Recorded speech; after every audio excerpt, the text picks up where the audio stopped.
tardes, hermanos, hermanas. De nuevo una reunión de oración para prepararnos. Qué mejor que considerar algunas cosas que las Escrituras nos enseñan y nos muestran. Esta noche quisiera proponeros una sencilla reflexión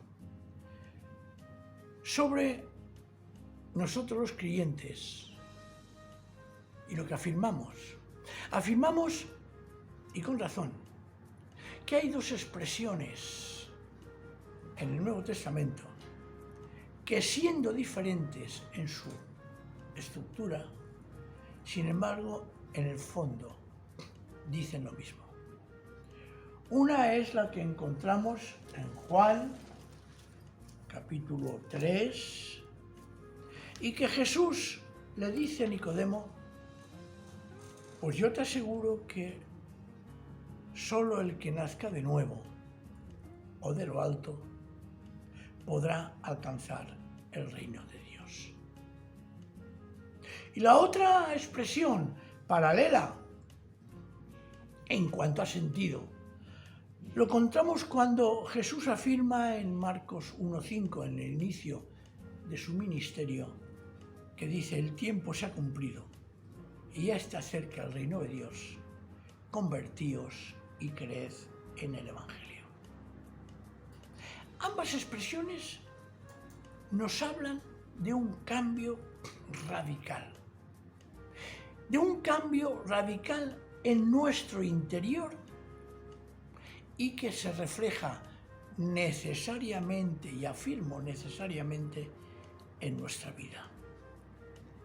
Ambas expresiones nos hablan de un cambio radical en nosotros, de un cambio de vida, de un cambio de la visión de nuestros proyectos, de nuestras intenciones, de aquello que hay en nuestro corazón. En el fondo es de un cambio de todo. Pero sin embargo, ante ese cambio, requiere una pregunta y una respuesta. ¿Qué pasos se producen? ¿Cómo se realiza? ¿Qué sucede en ese momento del cambio? Y claro, la respuesta la tenemos que buscar, como es normal como creyentes, en las Escrituras.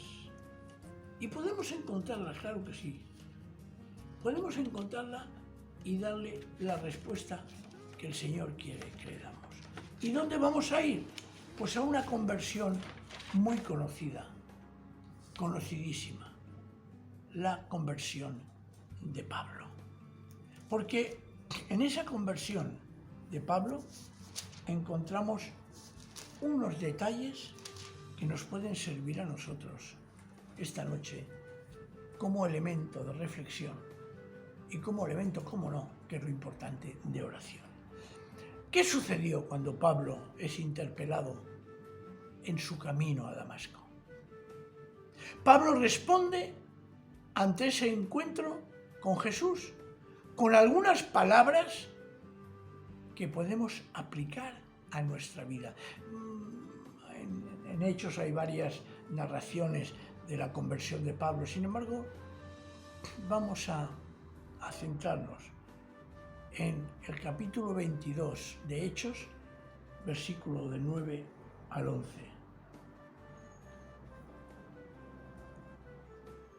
Que dice así: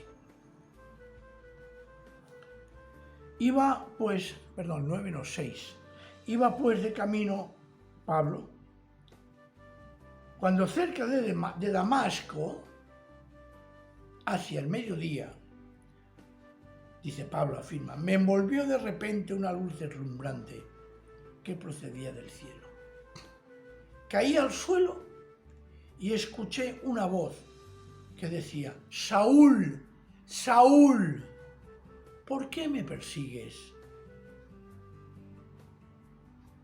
¿Quién eres, Señor?, preguntó. Soy Jesús de Nazaret, a quien tú persigues, me contestó. Mis acompañantes vieron la luz, pero no oyeron la voz del que me hablaba. Yo pregunté, dice Pablo, ¿qué debo de hacer, Señor? El Señor me dijo, levántate y vete a Damasco, allí te dirán lo que se te ha encargado realizar. Dice, como el fulgor de aquella luz me había dejado ciego, mis acompañantes me condujeron de la mano hasta Damasco. La pregunta la vuelvo a hacer. ¿Cómo es una verdadera conversión? Pues vamos a ver el ejemplo de Pablo. Vemos como Pablo cae a tierra y oye la voz de Jesús. Saúl, Saúl, ¿por qué me persigues? Lo primero que se produce en una conversión, y es necesario, es oír la voz del Señor, espiritualmente hablando, claro. Es decir, oír, escuchar un llamamiento del Señor.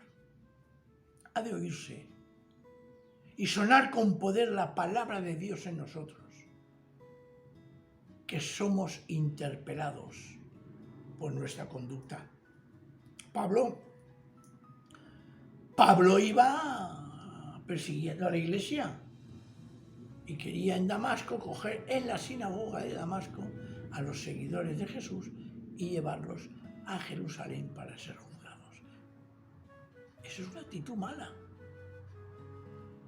Eso es una actitud mala. Por eso Jesús dice, ¿por qué me persigues? Es curioso. Está persiguiendo a la iglesia. Pero perseguir a un seguidor de Jesús es perseguir a Cristo mismo. Y Pablo se da cuenta de su mal proceder. Así nosotros, ante la voz del Señor, hemos de ver nuestro ser y nuestro comportamiento y reconocer lo que somos. Claro, cuando oímos la voz del Señor que nos llama por nombre, lo primero que se produce en nosotros es reconocer nuestra indignidad, igual que Pedro, cuando Jesús en Galilea, en aquella barca, le dice, echa la red aquí. Y Pedro recoge la red llena de peces. ¿Qué hace? Se postra ante el Señor Jesús y le dice, soy un pecador. Oír la voz del Señor cuando nos llama necesariamente implica un reconocimiento de nuestra relación y nuestro pecado con Dios.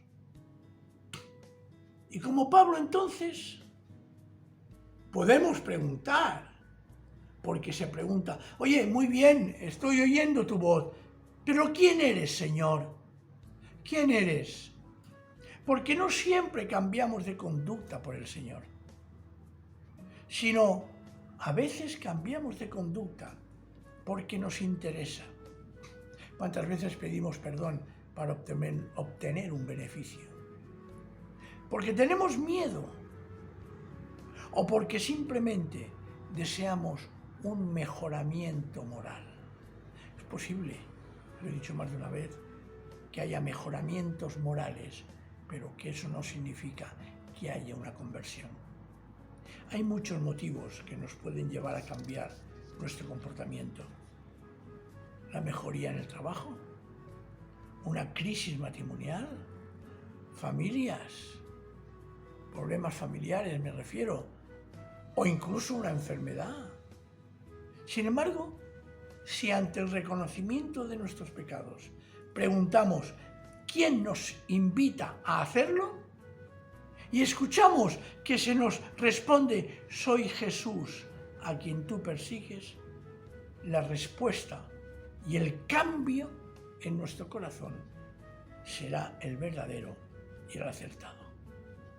Fijaos, esta noche ya tenemos dos cosas: un llamamiento, una escucha, un oír la voz del Señor y un saber que quien nos llama es precisamente el Señor. Pero falta un último detalle que nos enseña Pablo, está en el versículo 10. Dice, ¿qué debo hacer, Señor? ¿Qué debo hacer? Y Pablo actúa de tal manera que renuncia a su vida anterior para que obediente se entrega al Señor. Obediente, claro.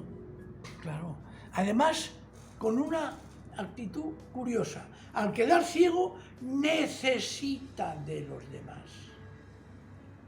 A veces, cuando somos llamados por el Señor y respondemos que sí, necesitamos urgentemente de los demás. Y Pablo es conducido a Damasco, donde Ananías, también por indicación de Dios, lo instruye en los caminos del Señor. Aspecto importante también en nuestra conversión, ser instruidos en los caminos del Señor. Fijaos qué cosa más interesante e importante, y que esto nos tiene que hacer reflexionar y sin miedo reconocer si nuestra conversión se mantiene o ha tenido estos parámetros. Cada uno es llamado por el Señor de miles de millones. Yo casi diría que cada uno de nosotros tenemos un llamamiento personal e intransferible de parte del Señor. Y lo importante no es cómo el Señor nos llama, sino la respuesta que nosotros le damos. Eso es lo importante. Y la respuesta ha de ser sincera, honrada y valiente.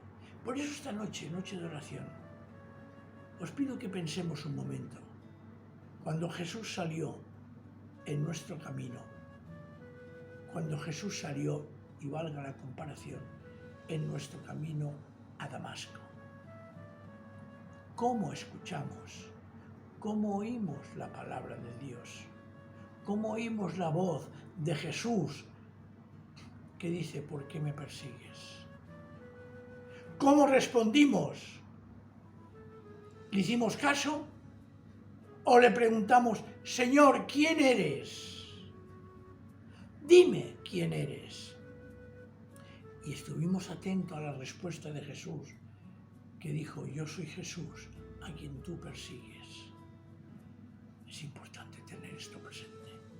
Y por fin, y como último detalle de una auténtica conversión, es la obediencia.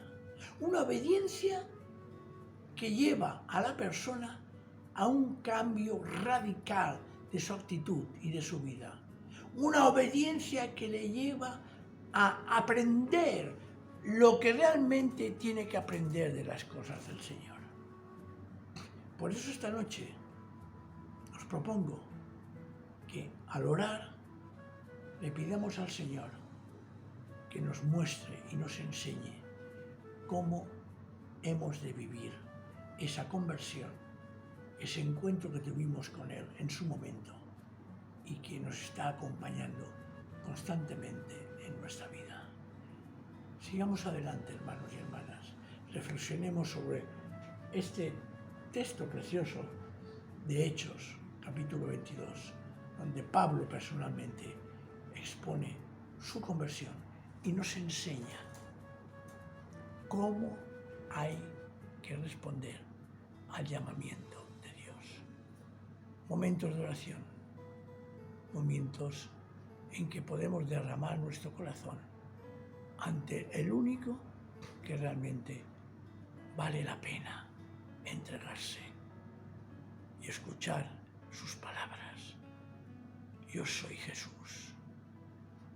¿Qué debo hacer, Señor, entonces? Y entonces nuestra respuesta será, quiero seguirte, Señor. Quiero que me lleves por donde tienes que llevarme. Quiero que me enseñes tus caminos para amarte, adorarte y servirte de todo corazón. El Señor nos ilumine y nos guíe. Que el Espíritu Santo nos lleve en estos momentos de oración. Amén.